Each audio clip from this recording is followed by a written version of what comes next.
Қуандық. Қуандық. Қалай жағдайың? Керімхан Құдай қосқан көршісінің халіне қатты алаңдаулы. Мүмкіндігінше көмектесіп тұрамын дейді. Қуандық, кілтіңді бер, есігін ашайын. Төсек тартып жатқанын біліп, бүгін тағы келді үйіне. Өзім барда, шайын тамағын әкеп берем. 2-3 күн келмесем 2-3 күн тамақ ішпеймін. Жақын көршісінің мүсәпір халіне сырттай көз жұма қарай алмағанын айтады. Бізге хабарласқан да осы кісі. Өйткені кезінде бір нанды бөліп жеп, бір көшеде өскен құрдасы екен. Ешкім келген жоқ па? Ешкім келген жоқ па? Міне осы жағдай. Мен келмесем, ешкім кірмейді. Керімханның ешкім деп меңзеуі ол Қуандықтың артынан ерген қарындастары. Бір әке, бір анадан туған 3 қарындасы бар екен. Бірақ олардың да кейіпкерімізден бас тартып кеткелі көп айдың жүзі болып деп еске алады көршісі. 4 жылдан бері Қуандықты өзі ғана тамақтандырып жүрген көрінеді. Бүгін үйде алмагүл жоқ саған енді. Қасығың нең бар ма? Қасық шөкелерің? Жалғыз басты кісінің сыртқа шығуы былай тұрсын, орнынан қозғалуы мұң. Тіпті аяғы бастырмағаннан дәретке де үй ішінде баруға мәжбүр.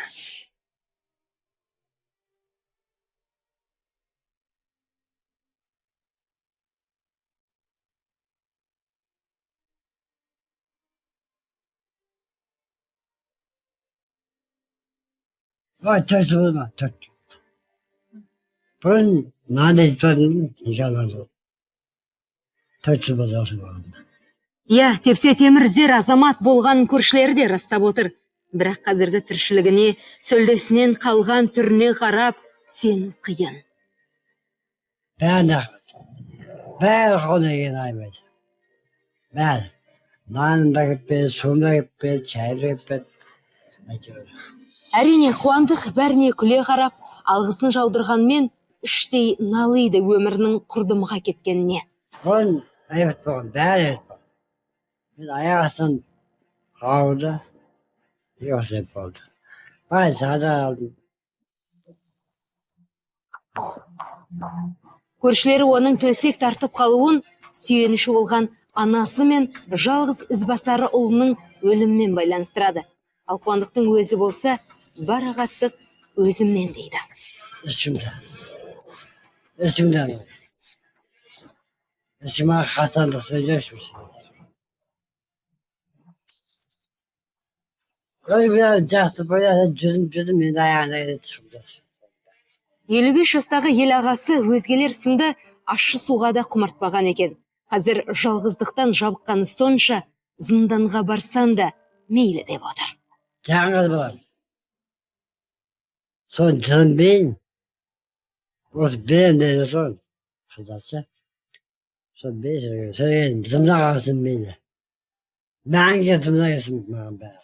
Балам деп кейіпкеріміз ұлы бақилық болса да, ырым-жырымын істеп бермек сауа болсын деп, іштей әлі қимайды анасында. Каппа. Адым.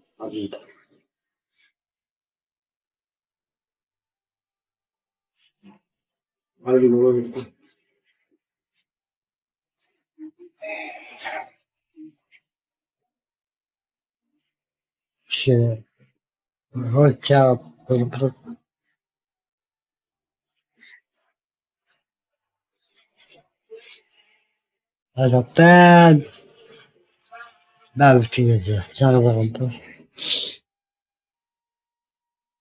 Қуандықтың мүшкіл халін көріп, бізде құр қол бара алмадық. Көп болмаса да сүт ішпеген көп болған шығар сізге. Қашан іштіңіз соңғы рет? Мүмкіндігімізше апарған азын-аулақ азық-түлікке рахметін жаудырды. Балаша шекерге де қуанып қалды. Ұққанымыз, көршілері қанша жерден баптап жатса да туғанындай болмайды. Біздің тілегіміз өкіметтен көмек болса дейміз ғой. Қарайтын адам болмақ olsun, жанашыр болмақ olsun. Сіздерден көмек болса, жоғарғы айтсаңыздар. Жоғарыдан бұл кісіге көмек болса, енді басқа не амал бар? 300-ден аса түні бар Ашшыбұлақ ауылының әр тұрғыны жағдайынан хабардар Қуандықтың. Сондықтан әрбірі барын беріп нанын бөлісуде. Ары қарай да қарап жүруге қарсы емес, тек қаһары мықты қыста қатып қалмаса деп отыр мына лашығында.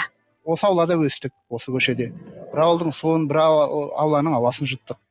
Енді көз алдымызда енді осындай ер азамат өстік. Күннен күнге семіп бара жатқаннан кейін оның сыртынан қарап тұру мүмкін емес енді.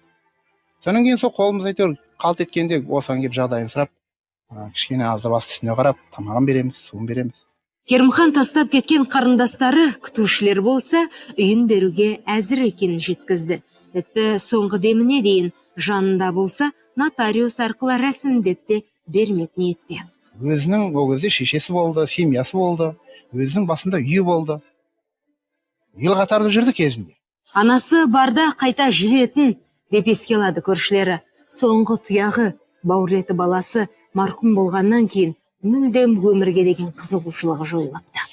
Кәдімгідей врач апарып, больницаға тексерткізіп, анализдарын алып, бәрі таза шықты. Бірақ ол кісіде ең бір жаманшылығы еріншектіктен жатып қалған. Тұрмайды. Баласы өлгеннен кейін тұрмай қойды. Бұл жергілікті әкімнің орынбасары. Тұрғындарының әрбірінің жағдайынан хабардармыз деген ол Қуандық Самаевтың халінен құлағдар екен. Жеке куәлігінің мерзімі өтіп, қазір ретке келтіруде екендігін айтты. Өздеріңіз көргендей, бала-шағалардың бәрі отказ берді. Ешқайсысы бақпаймыз, қарамаймыз деді. Қарындастары да келіп. Қарындастары да, балалары да ешқайсысы не қылмай қойды. Содан кейін біз енді жеке куәлік осы жақын арада бітеді.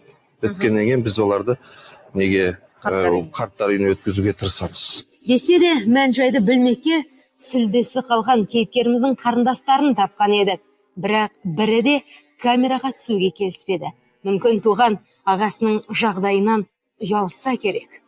Дегенмен күтушілер табылып жатса, қараусыз қалған баспананы беруге келісіп отыр. Көп па? Адында.